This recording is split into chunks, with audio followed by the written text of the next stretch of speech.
Thanks, David. Thank you very much for that. As David just alluded to, I'm just going to cover full customs controls and requirements that will be required from July 2021, also covering the goods vehicle movement service, as well as doing a slight touch on VAT and exports as well.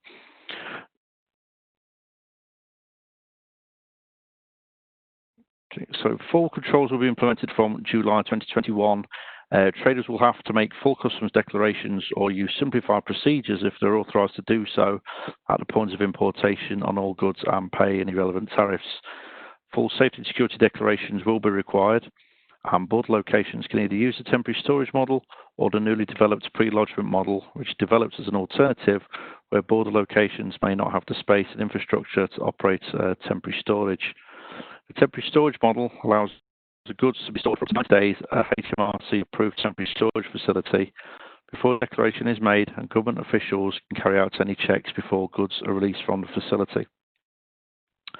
The pre-lodgement model ensures all declarations are pre-lodged before they board on the EU side.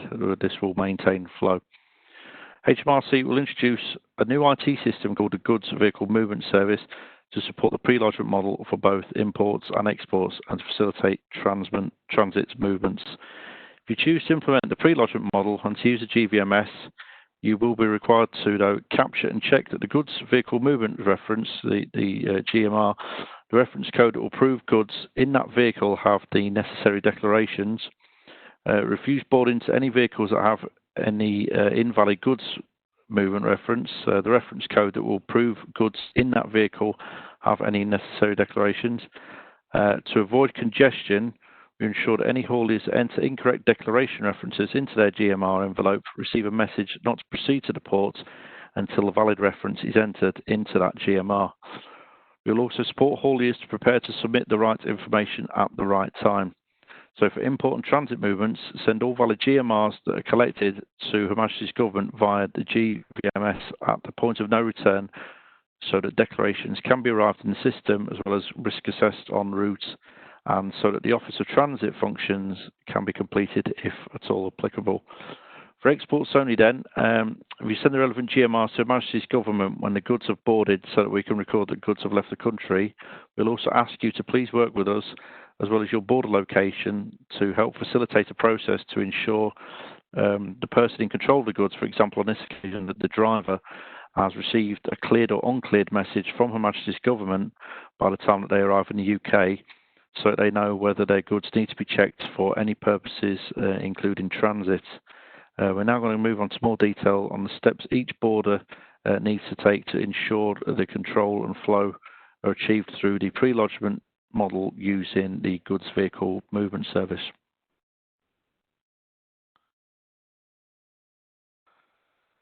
So here we have the goods vehicle movement visual for imports. The haulier or the intermediary will generate a goods movement record, GMR, for each vehicle within the GMS, and then populate this with any unique reference details for all customs declarations. That includes import, safety and security, as well as also transit.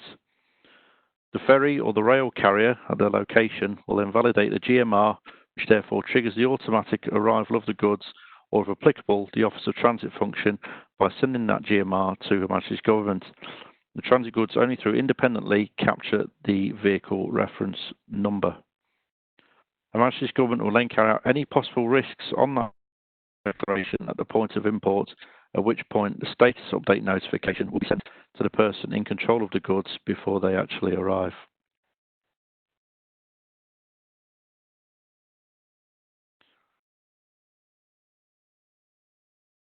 Sorry, come backwards.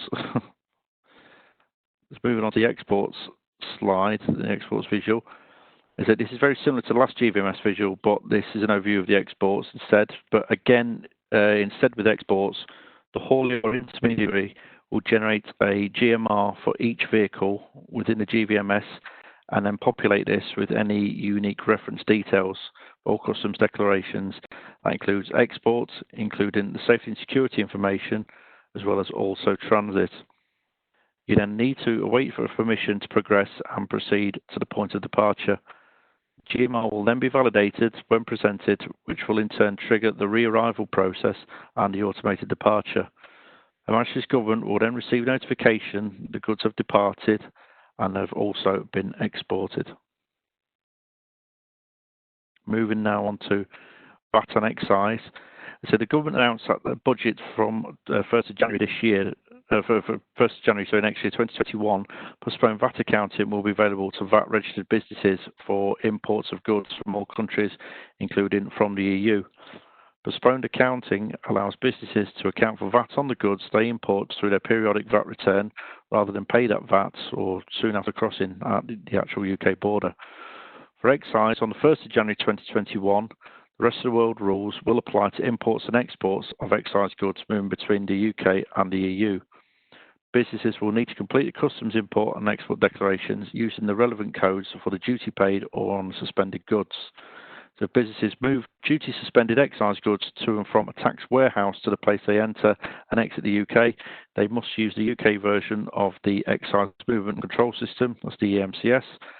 And the EMCS must also be used to move the duty suspended excise goods from a UK warehouse to another UK warehouse. So thank you very much for your time this afternoon, and I hope you found our presentation useful.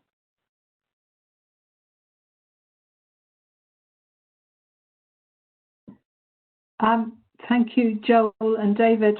It's Margaret here. I think we've got some questions. I wonder if we could take those before we move on to the DEFRA presentation. Yeah, I'm happy to have a look at those quickly. So I can see one about how many HMRC approved temporary storage facilities are there in the UK, and can you share a list of such facilities? When we're talking about temporary storage, it's very much the inventory linked ports we're talking about, where they're able to go into temporary storage as they come in, and develop that pre-lodgement model as an alternative to that temporary storage model, and it is a commercial decision on the ports of which one they're going to opt for. So there may be some that now become temporary storage approved, and others that opt towards the pre-lodgement. So there isn't necessarily a exhaustive list available or an exhaustive number, as that's something we're anticipating actually changing in the coming months. On the next question of will GVMS be available as an app, or how do we access this IT system? It's currently still in development, given the tight timescales we're working to. It is being pushed forwards at pace. I believe some testing is beginning shortly, but that will be made available as soon as possible for those that will be needing to use it as of January, perhaps for either transit or for exports. Will there be information about courier door-to-door movements in this presentation, please? So that's delivery duties paid, I'm guessing.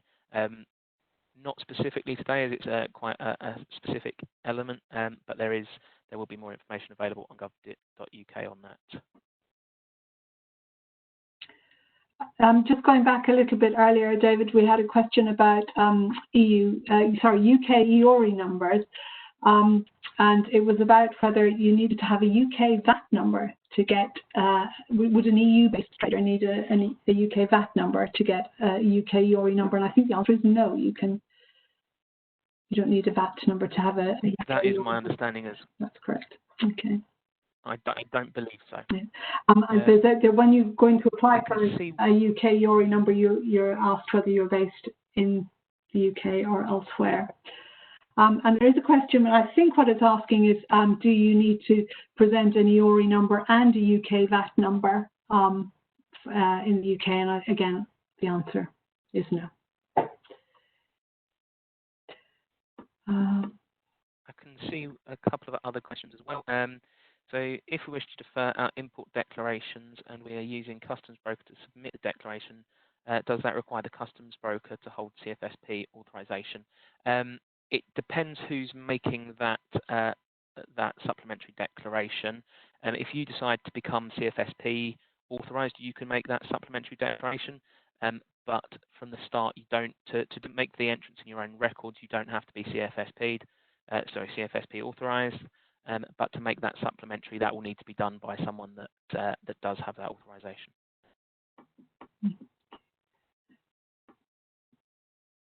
And,